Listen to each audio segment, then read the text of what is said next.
Hello and welcome. You're watching To The Point.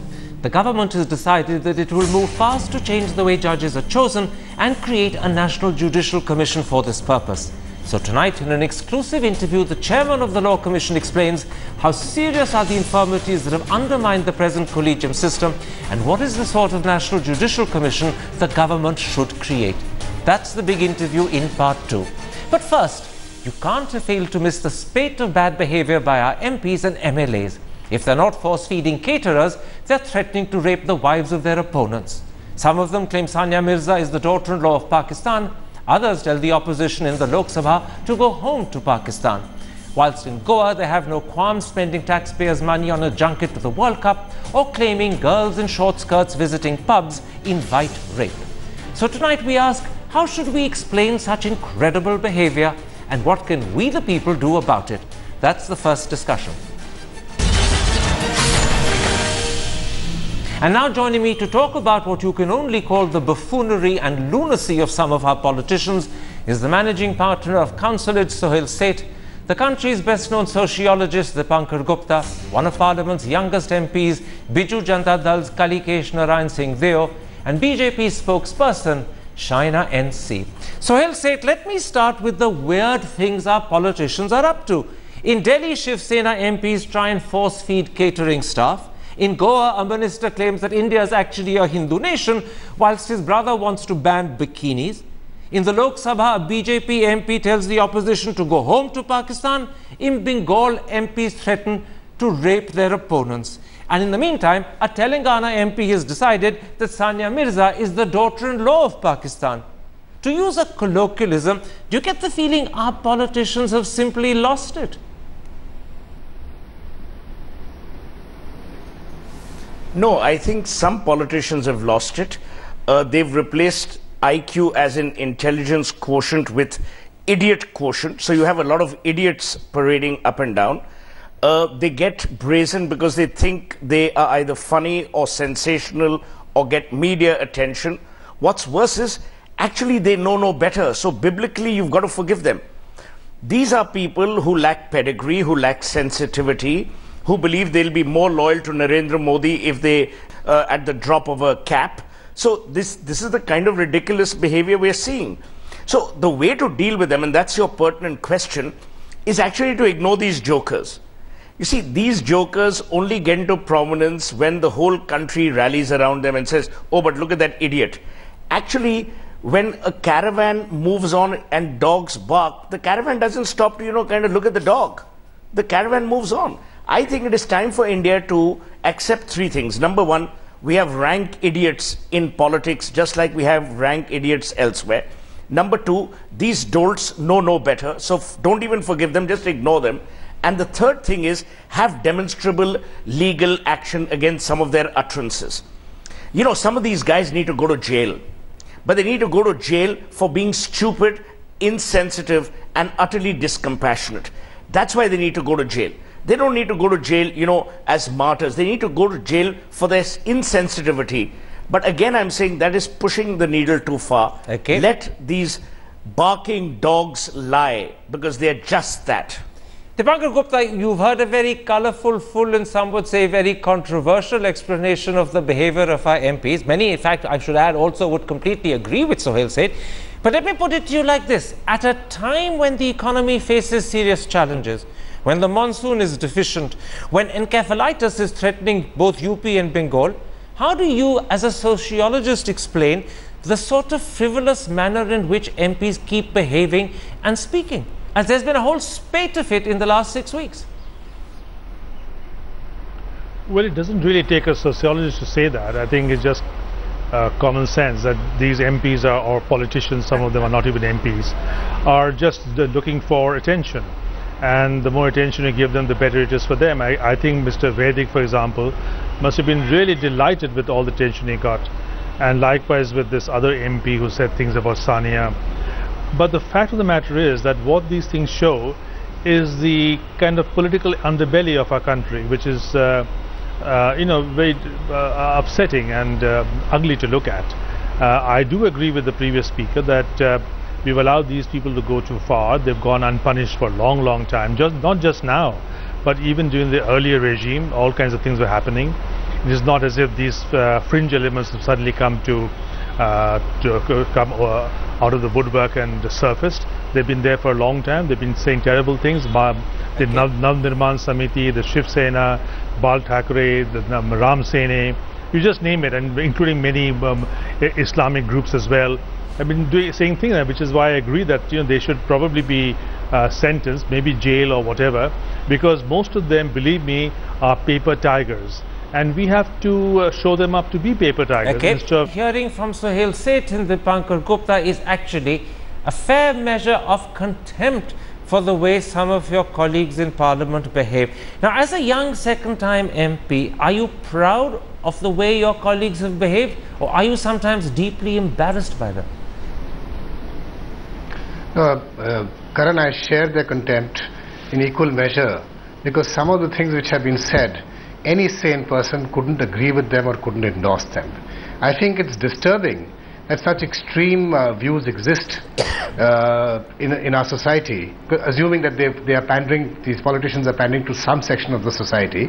I think it's also even more disturbing that they're finding a platform to be politically aired in the parliament or from political representatives. I think both these issues are disturbing. But having said that, I think we have laws to counter it. What we do not have is a mechanism which adequately or speedily addresses these statements. So I think I share Sohail's view that we should file cases on such people, and we should, in my view, we should have a special court which looks at libel or defamation cases and puts them swiftly behind jail, even if it's for a month or 2 months or 6 months, so that people actually get worried and think before they utter such words. Shaila NC, I'm going to preface the question I want to ask you by saying that you yourself are a wonderful person, and I'm delighted you're with me on the program today. But the truth is, at least 4 of the incidents I cited when I put that question to Sohail concern BJP MPs and MLAs, or they concern your close allies, the Shiv Sena. Is that just a coincidence? Or would you agree with the half belief that maybe the NDA has a specific problem? Well, let me start by saying that in a country as diverse as India, you're bound to have multiple opinions, and it's not to suggest that one role model or an icon is legit and one is not. There can be multiple opinions. We need to welcome it, and we need to say that yes, this is the way the electorate, or for that matter, the Indian thinks. That is one aspect. You came to my allies. Let me please say on record that the BJP condemns any kind of aggressive behavior of a member of parliament, a MLA, or for that matter even a corporator. This kind of exertion of power over a subordinate is not something that we subscribe to. However, in the larger perspective, and to put things into perspective, I think currently the entire nation is watching and judging us, as in the NDA, on our work and our good governance model. They are not bothered about a tutu meme at a Maharashtra Southern, or one stray comment made by somebody in Telangana, or for that matter even an opinion expressed by one of our allies in Goa.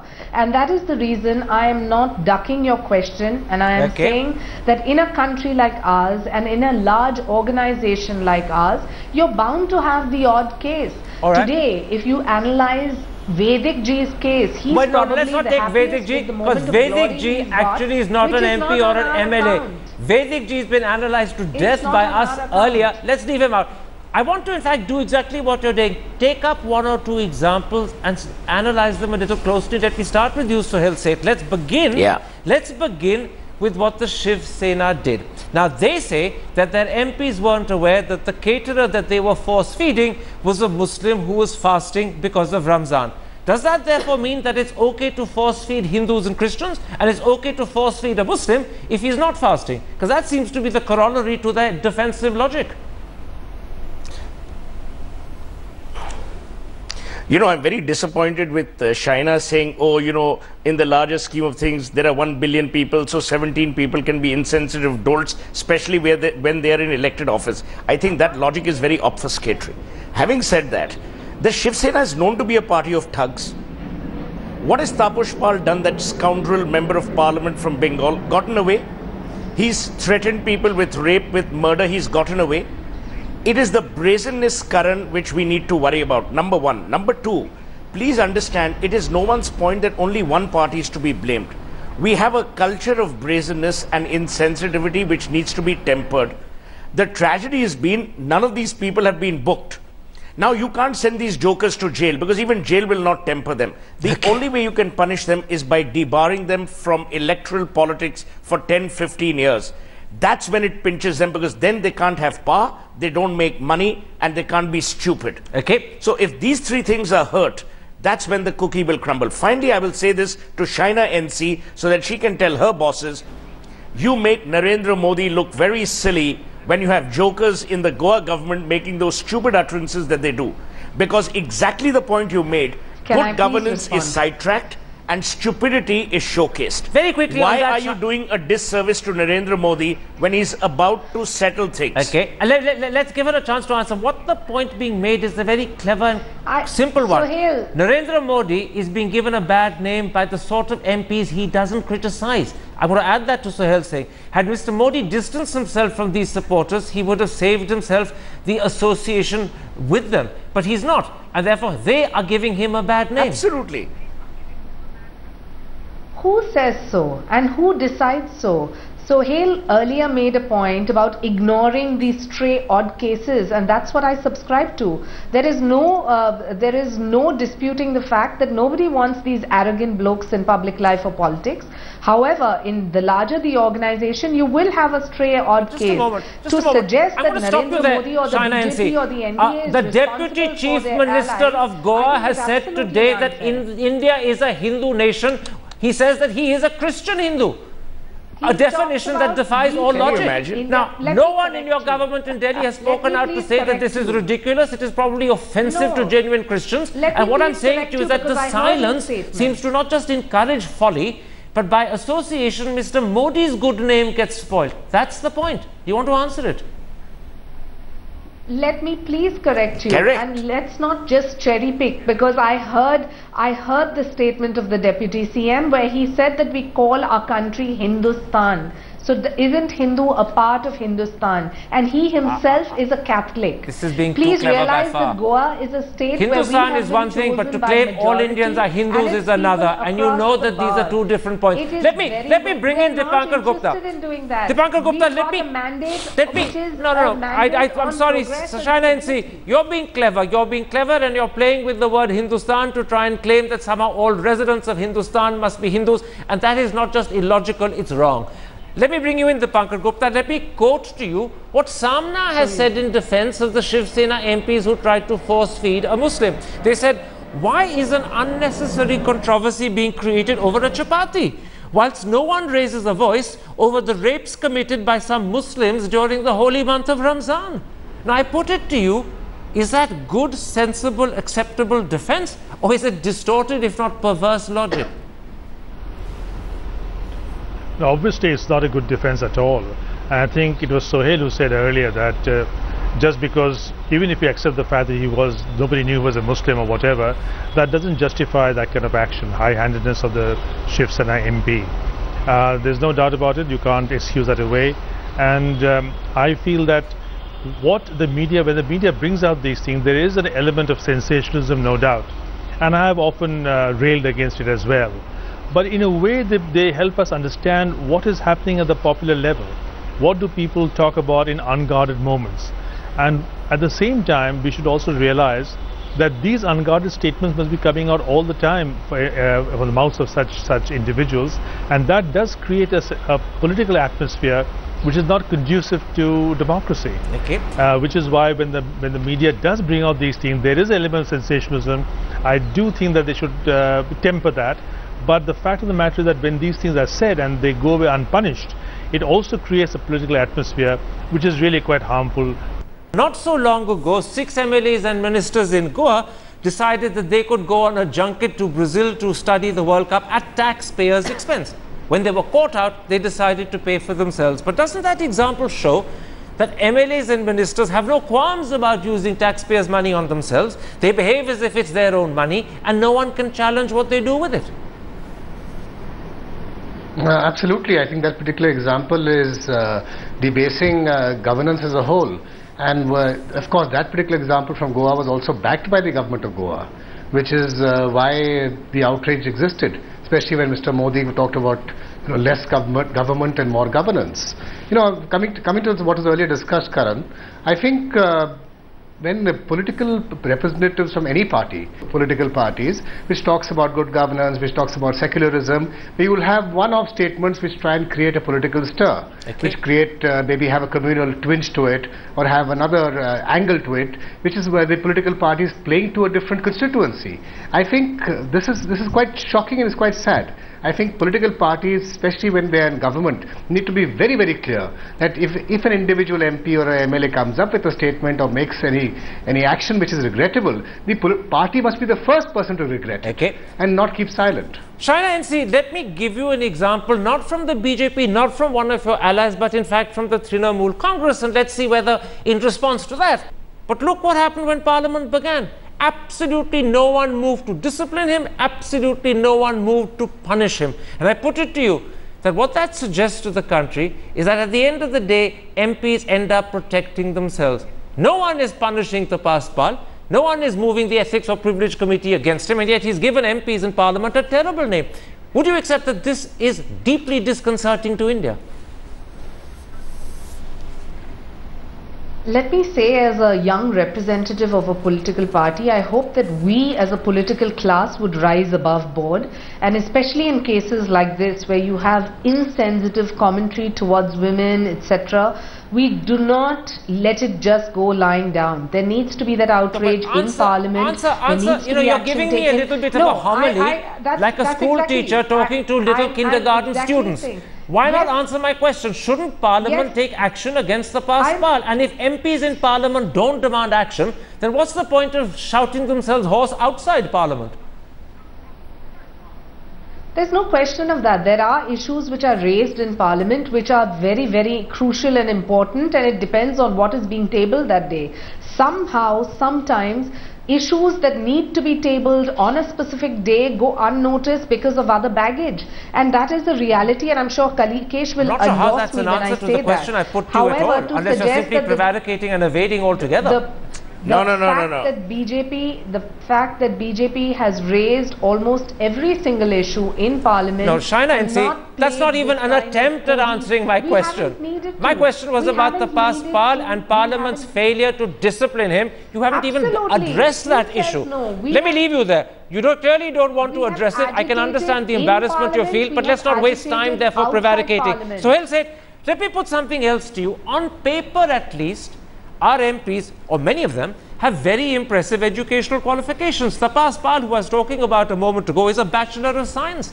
Mr. K. Lakshman, who decides that Sania Mirza is the daughter of Pakistan, is in fact a doctorate. How is it that people with such high degrees end up saying such incredibly silly, shallow, stupid things?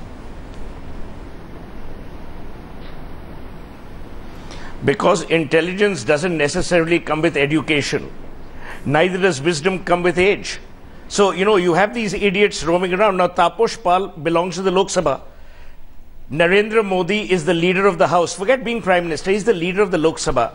How difficult would it have been for him to stand up and say, on behalf of 542 members of the Lok Sabha, of Parliament, I apologize to the people of the nation that one of our colleagues has been so insensitive, crass, and deprecatory towards women. How difficult would it have been? But you see, what is the tragedy of India is something again biblical, and the reason why I keep quoting the Bible is then you can't accuse me of being Hindu or Muslim. He's there. Let him who has not sinned cast the first stone. Everyone has been accused of making insensitive comments at some stage or the other. Quite right. When you say Maulvi Saab, when you say Italian, when you say this, when you say that, the tragedy is that the political idiom has become personalized rather than issue-based, which is why they will never fight about drought, about famine, about rape, about lack of education, lack of hygiene. They will fight about Hindu, Muslim, Christian, Sania. That's the tragedy of India. Kalikesh, let me bring you in and put this to you. When educated people behave like buffoons, and I'm sorry, I'm using that word deliberately because I can't think of another more appropriate word, then the idea that comes to my mind is that perhaps power has made them either arrogant or power has made them completely forgetful of decorum? Would you accept that that is how the country must view such MPs? Well, Karan, I would have normally accepted your statement, except that some of these MPs are first-time MPs, so they haven't seen power for a very long time. You know, I hope it's just power which makes them arrogant, and it's not a deep-rooted fundamental flaw in our social structure, which causes them to air such views which may make them popular amongst a certain political constituency that they may have. Because that, to my mind, is far more dangerous and far more serious than one individual, as you call buffoon, jumping the gun. Shanansi, we're blaming the MPs and the MLAs concerned, but I want to suggest to you that at least a certain measure of responsibility lies with their party leaders. For instance, when Tapas Pal said stupid, reprehensible things, Mamta Banerjee settled for a simple apology. When Shiv Sena MPs behaved badly, Uddhav Thackeray rose to their defense.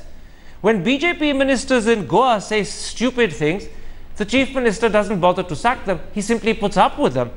Therefore, in each of these instances, and there are many, many more, doesn't some measure of responsibility lie with the party leaders? Were those leaders to act, this wouldn't happen, but because they don't act, it keeps repeating itself. I think it's for every political party to ensure that their membership behaves in a particular way. Now, you were asking about TMC. Mamta Banerjee just apologizing means nothing. For that matter, you asked about Shiv Sena. It's for Uddhav Thackeray to decide what he thinks on the issue and how he would like to deal with the members of parliament. As far as BJP goes, we do a lot of introspection. We have so many, it's not just about introspecting, but it's about analyzing in the organization itself what our flaws are. You're claiming too much credit for the BJP. On that Shiv Sena episode, have you forgotten that the only people who spoke out and called it wrong were Murli Manohar Joshi and Advani? And they're not in power. They're not even in office. But people like Rajnath Singh and Venkaiah Naidu refused to speak out at all, as if they wanted to protect the Shiv Sena MPs. And I put it to you again. Even in your party, leaders don't accept the responsibility to criticize their own flock. The way it was, that they were agitating for days. We only highlighted the issue that they were agitating for days. The modus operandi was completely wrong. And we said it on record. Well, I'm glad you're saying it today. I didn't see your senior leader saying it on record. But let me bring back Dipankar Gupta, because in between we lost him. He's back with us. Let me, in a sense, give you the last word. We're criticizing MPs. We're criticizing their party leaders for failing to discipline them. But is there not a measure of responsibility that all of us as citizens have to accept as well? After all, when MPs behave stupidly and say silly things, we laugh it off as a joke. We take their bad behavior as something that is to be accepted. In other words, we end up indulging them. Should we not, as Indian people, be less understanding and more unforgiving? And might that not change the way these MPs behave? I think you're right. When you ask the question about education, the point is just that education doesn't bring in neither wisdom nor humanity. I've known many people who are not educated, but their humaneness is so touching. In fact, you really feel humbled in their presence. The second thing is that democracy is not just about numbers. Unfortunately, today we believe democracy is about numbers, which is why a Pal in Bengal or somebody else in Maharashtra or some madcap in Hyderabad can get away with what they say, because they feel they're representing the voice of the silent or maybe not so silent majority. Democracy is about protecting the rights of minorities. Democracy has several other such principles, canonical principles, that cannot be violated. So when we say democracy, let us not just talk in terms of numbers, let's also talk in terms of some liberal issues which nobody can undermine if they want to keep democracy alive. Which is why the point that some of you made earlier, and I think Sohail made it very strongly, that unless the leaders stand up and say that we as Democrats, we are not only against what has been said, but we want to punish such people for saying what they've said. Because, you know, sticks and stones will break my bones, but words will never harm me. Just saying apology, I'm sorry, is not good enough. Something more has to be done than just sorry, because the basic tenets of democracy are being violated. All right, let's see if next time MPs err, and let me assure you MPs and MLAs will be erring very soon, whether their party leaders actually step forward and accept Dipankar Gupta's advice and say, sorry, this is unacceptable, and you will be punished for it. Somehow, I have to admit to you, I doubt that would happen. My thanks to all four of my guests for joining me.